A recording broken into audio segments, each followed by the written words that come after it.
चिदाकाश लीला ललित चिन्मय प्रेम प्रकाश श्रीहर्षण हिया लीला विमला रामचरित रसरास श्री गौरदेव आराध्य की अंतः लीला भाष प्रेम प्रदायिनी रस भरी मृदुला कहत रसास मृदुला कहत रसास। श्री सीताराम जी महाराज की जय। अनंत श्री विभूषित हमारे सद्गुरुदेव भगवान श्रीमद् राम हर्षणदास जी महाराज जी ने हम सब अपने आश्रित जनों के कल्याण, आत्मचिंतन व कालक्षेप हेतु अपने चित्त रूपी गगन में उदित श्री सीताराम जी की चिन्मयी लीलाओं का वर्णन अपनी असमोर्ध्व कृति चिदाकाश की चिन्मयी लीला में किया है, जिसका पठन पाठन व स्मरण चिंतन अध्यात्म प्राप्ति की हेतुभूता है। उपरोक्त ग्रंथ की क्रमशः वाक सेवा प्रस्तुत की जा रही है। आइए हम अग्रिम लीला में प्रवेश करते हैं। एक दिन आभूषित गयंद की राजोचित सवारी किए हुए राम अपने श्याल के साथ सरयू तट संस्थित प्रमोद वन विहार करने हेतु जा रहे थे।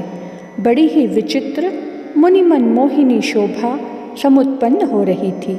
रामानुज सीतानुज नख शिख वस्त्राभूषणों से भूषित सर्वांगीण साज से सुसज्जित अश्वों पर आरोहित थे। कुछ समाज सैनिकों का पदचारी भी था। चलने वालों की गति अपनी अपनी व्यक्तित्वता को लिए हुए कर्णप्रिय थी। हाथी के चलने की मस्त मस्त ध्वनि, घोड़ों के चलने की टप टप आवाज़ एवं पदचारियों के एक दो का गति शब्द वाद्य ध्वनि के स्वर में मिलाता हुआ मन को आकर्षित कर रहा था।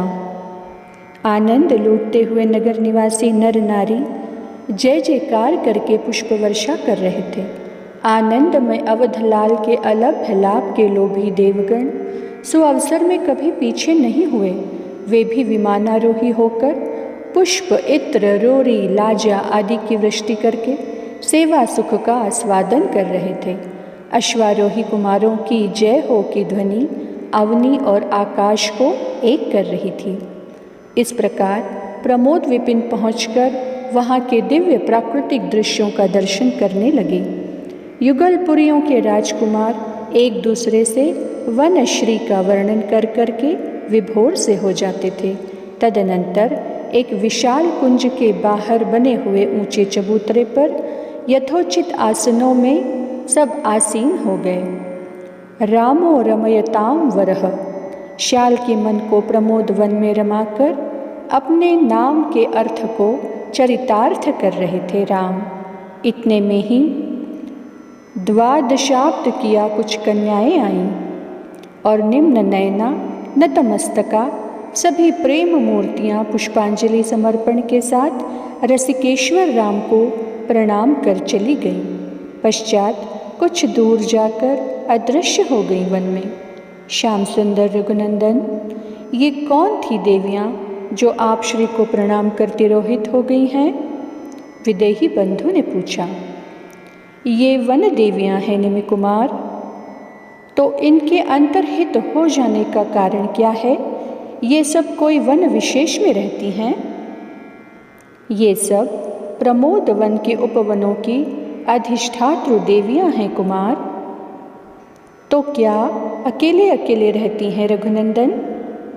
नहीं, इनके साथ वनदेव भी रहते हैं जिनकी ये देवियाँ हैं। हे चक्रवर्ती नंदनजू, प्रमोद वनांतर्गत सभी वन आप श्री के पदार्पण करने योग्य हैं। आप स्वेच्छापूर्वक वहाँ विहार करें। कहते हुए सपुष्पांजलि प्रणाम करके वनदेव अवधेश कुमार के संकेत से अदृश्य हो गए। वन के देवता क्या यही हैं? हाँ, यही हैं सुनैना नंदन।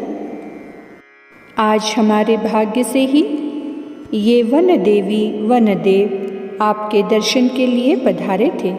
इन सब का दर्शन पाकर अपने आप को धन्य समझता हूँ। ये सब आपके दर्शन करने के लिए ही आए थे निमिकुल भूषण। ये सब हमें क्या जाने रघुवंश विभूषण। भला निमिकुल के मुकुट में लगा हुआ सूर्य संकाश हीरा त्रिभुवन से क्या अविदित रहेगा। अहो, लोकप्रिय मुख मयंक का दर्शन कौन न चाहेगा। अवश्यमेव आप श्री के दासों का समादर सभी त्रिभुवनवासी किया करते हैं। उनकी ओर सभी नयनवंत अपनी स्नेह भरी दृष्टि से ईक्षण क्रिया करते हैं। रामदासों की ओर वक्र दृष्टि करने की सामर्थ्य जब किसी देवी देव में नहीं है तो इतर प्राणियों में कैसे उसका संभव कहा जा सकता है। अस्तु, अयोध्या के संबंध में मिथिला का महत्व महनीय हो जाए और राम के रिझाने के लिए लोग उसका भक्त बन जाए तो इसमें अयोध्या ही प्रशंसनीय है। मेरे प्यारे राम, लक्ष्मीपति यदि नारायण न हो, मायापति माधव न हो, प्रभा से प्रभाकर का संबंध न हो, चंद्रिका से चंद्रमा का संबंध न हो और ऊष्मा से अग्नि का संबंध न हो तो सर्वसाधारण की ही कोटि में गिने जाएंगे ये सब। उसी प्रकार अयोध्या का मिथिला से संबंध यदि न हो और आपके भाम का आपश्याल से संबंध न हो तो बिना अंतःपुर के राजभवन के समान ये सब अप्रभ प्रतीत होंगे। निमि कुमार, अपने से निम्न को भी आदर व सम्मान देना बड़ों का सहज स्वभाव होता ही है रघुनंदन। किम पुनः आपके स्वभाव की चर्चा, क्योंकि वह तो असमोर्ध्व है। वार्ता करते ही चारों ओर दिव्य प्रकाश छा गया। तदनंतर सूर्य सदृश तेज से युक्त सिद्ध, ऋषि, महर्षि, देवर्षि आकाश से उतरते हुए दिखाई दिए। सखे, देखो यह परम तेजस्वी सिद्धों का समूह हम सबको अपने दर्शन से परम पूत बनाने के लिए अपने हार्द्रानुग्रह की विवशता से आज हमारे दृष्टि का विषय बन रहा है। आनंद आनंद, राम ने कहा। अयोध्या धाम में आ जाने और आपके सौहार्द से न जाने कितने अकथनीय आनंद प्रदायक दृश्यों के सहज सुलभ दर्शन होंगे इसको, मिथिलेश कुमार ने कहा। इतने ही में भूमि में उतरे हुए सिद्ध गणों को पुष्पांजलि समर्पण कर सरसमाज युगल नृपति कुमारों ने सबको साष्टांग प्रणिपात किया। सिद्धों ने शाल भाम की जोड़ी को उठाकर साश्रु हृदय से लगाया और फिर सूंघ कर अपने अमोघ आशीर्वादों से कृतकृत्य किया। तदनुसार रामानुज, सीतानुज सभी लोग सिद्धों की कृपा को पूर्णतः प्राप्त किए। सामयिक आसन और पाद्यादि देकर सभी सिद्धों का पूजन बड़ी विनम्रता से सीताकांत ने स्वयं अपने कर कमलों से किया। नभ से जय ध्वनि एवं पुष्प वर्षा के साथ दुंदुभियाँ बजने लगी।